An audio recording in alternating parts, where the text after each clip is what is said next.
Hey guys, so today we want to compare the Galaxy Mega 6.3 phone from Samsung, their new lineup of phones, or their new Samsung lineup. Yeah, that was my phone, that was my Note 2, that was my main phone. I probably got a mail from one of you guys.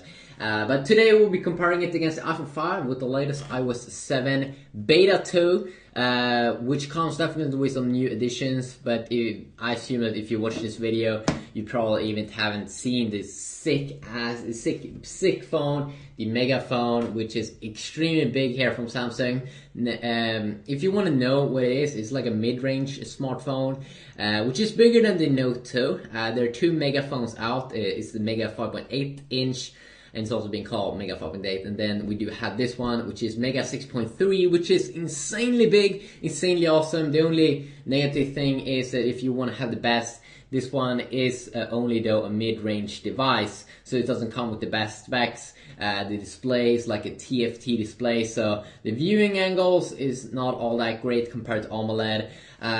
You only get around 8 gigabytes of storage. I'm not sure if they have a 16 gigabyte variant, but it's definitely not a 16 gigabyte variant or like 32 gigabyte variant or 16 gigabyte variant available. I'm pretty sure 8 gigabyte or 16 might be available, but I think most storage stores and stuff will only stack the 8 gigabyte variant, so you won't have that much memory.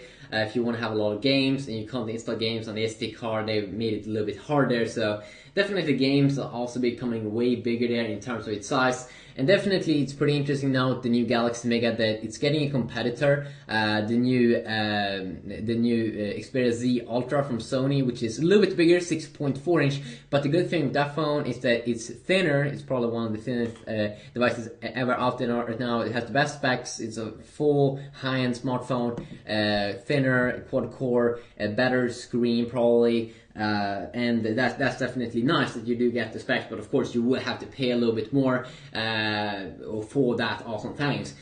Check out here iOS 7 Beta 2 coming with some new additions over here, tweaks on the lock screen when we are playing music. I'm of course not going to play loud right now because that would be probably some copyright problems, but you can see here how it looks like a little bit edited here on the screen. You still have access, just as in iOS 6, access to the camera pretty quick there to load up with the new panorama mode, but then overall it kind of looks the same over there.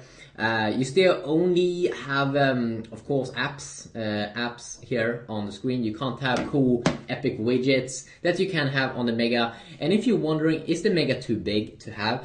Actually, it's not too big. I can actually have it in my pocket. It's definitely a big phone, and if you don't like the Note series, this is definitely going to be big. But the cool thing is, compared to the Note 2, it kind of feels almost better because it's thinner.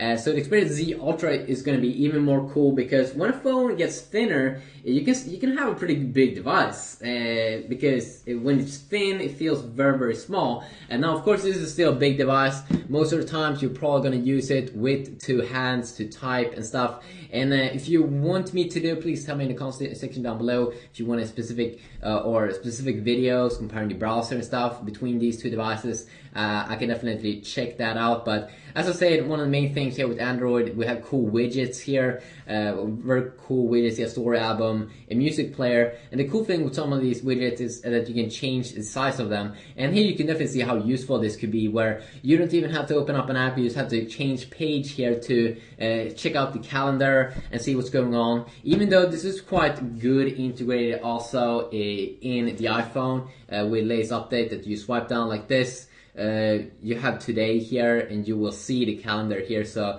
they bring in a great focus here on the calendar. And also one thing that's very, very nice here with iOS is of course that when you swipe up right now, you get a kind of control center. This is also available on lock screen if you want. You can also disable it, but now you get some toggles inside of the iPhone 5's iOS 7 update. It was of course in the first update as well, but you kind of get the kind of same feel here as you would get on a Samsung device, that you have this cool brightness slider. You do get some important toggles here like Wi-Fi, airplane mode, Bluetooth mode, screen rotation, but then of course you have a ton of more here. If you check out in my Samsung device, we get a ton of more. And this is why I really do like Samsung, that they have a ton of toggles. something I really want to see in the HTC phones like the HTC One. I really hope that we will see that, and that HTC will be focusing a little bit more on that as well. Also some new additions here with Beta 2. First, voice memo. So you can record voices and stuff and record that and have to store that. It was available in early versions of iOS, but not the first variant. You also now in iMessage, when you do group talk, you can see pictures of the ones that you're talking with. Safari could also have some tweaks if you live in the US. I'm pretty sure I didn't see that, but some US websites were informing me about that. The FaceTime app should be a little bit darker. Overall, the phone should definitely feel snappier here. And one thing I do like with the new iOS 7 update here definitely is that when we bring up stuff like the keyboard, let's see here if I can set up my Galaxy Mega here pretty quick. The Galaxy Mega, of course, I have a ton of videos already on that. But if you want to see more videos, then definitely I will be doing that. Let's see here if we can check it out. So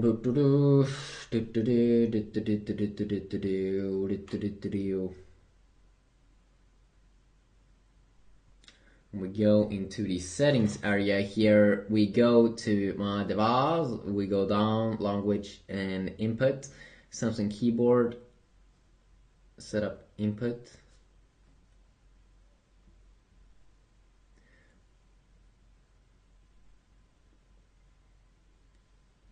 Okay, we can't check that out. I don't want to open up Google now because then you will see my history, and maybe I don't want to show you that. Maybe I don't want to show you that. Okay, there we go. So here we do have the keyboard with my Galaxy Mega, and one thing, as you can see, that Apple is bringing great focus here in iOS 7 is definitely that more things should be transparent. So you can see the background here. You can't see the background here; it is dark. It is dark. And then also you can see it's definitely when we swipe down like this, you can see that it's transparent here. In the Galaxy Mega, it looks a little bit more boring, a little bit more black. And also when we go into the settings here, Samsung has definitely made it better in the latest in Android 4.2 that we do get with the Galaxy Mega, the latest version of Android, and that they made tabs up here, so very easy to navigate your device. If you want to go to accounts, you just do that. They made a great update there, but still I can't help it to think that the gingerbread, or it kind of still looks like an old version of Android, or TouchWiz definitely needs to get updated, I think, here in the menus. I don't think it's a super big thing, but I think it looks very ugly here with the buttons and this black theme over here, compared to what you would get on the iPhone here, which I still think that it looks a little bit more cleaned up and stuff, but Apple's been very good at doing that. If you haven't seen iOS 7, of course, you can see that all the icons have changed. I'm not sure if they're gonna go back to more like a normal look later on. I'm really not sure about that. So we can also check out voice assistant, and I'm probably going to do separate browser videos because that's kind of interesting. So of course with the Galaxy Mega we do have things like S-Voice, which is Samsung's own voice assistant that they are doing to compete against Apple Siri. So let's first check out Apple Siri and the new male voice. What is 2 plus 2? And you can also see the cool transparent background here. The answer is 4. And you can see it's taking advantage of Wolfram Alpha here. Also, S-Voice is doing that.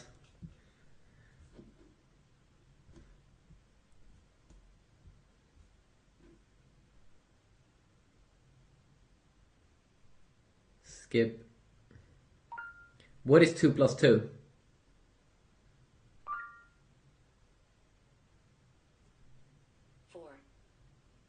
And when we tap on more here, you can see that we can see some more information. Same information actually that you would get on the iPhone, because they're both bringing out Wolfram Alpha. Now let's try to set an alarm on these, because that's usually what I use voice assistant for. Of course, if you want to be a power user, there's just so much things you can do with your phone nowadays. But set alarm at 5 p.m.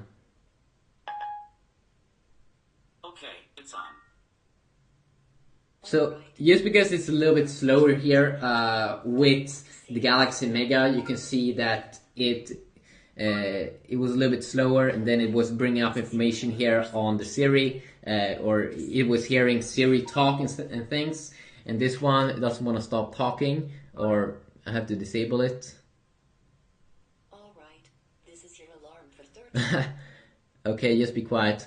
Okay, just in general, S Voice feels like a cheap variant of Siri, a little bit slower and stuff, but of course, in the end, it will get the work done. And then, of course, you can use Google Now, also to use it as a voice assistant with Android. Set alarm at 5 p.m.